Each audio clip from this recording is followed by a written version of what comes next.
আগামীর বাংলাদেশ যুবকদের হাতে নিরাপদ বলে মন্তব্য করেছেন জামায়াতে ইসলামের আমির ডক্টর শফিকুর রহমান। দুপুরে দিনাজপুরে ঐতিহাসিক গড়ে শহীদ ময়দানে দলের কর্মী সমাবেশে প্রধান অতিথির বক্তব্যে একথা বলেন তিনি। জামায়াত প্রতিহিংসার রাজনীতি করে না উল্লেখ করে আমির বলেন, গত 17 বছরে দেশে সংগঠিত দুর্নীতি ও খুনের বিচার না হলে হত্যার সংস্কৃতি বন্ধ হবে না। এর আগে সমাবেশে দলে দলে যোগ দেন জেলার বিভিন্ন এলাকার কর্মীরা।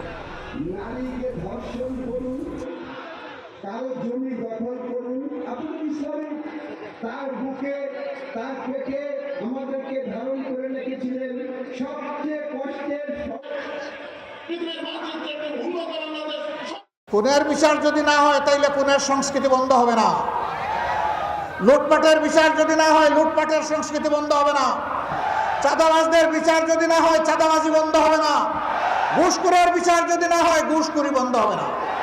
তোমরা যে বৈষম্যহীন বাংলাদেশের স্লোগান দিয়ে বলেছিলে উই ওয়ান্ট জাস্টিস, আমরা তোমাদের সাথে আছি, আমরা তোমাদেরকে ভালোবাসি, তোমাদের অবদানের জন্য আমরা তোমাদের কাছে কৃতজ্ঞ এবং তোমাদেরকে আমরা শ্রদ্ধা করি।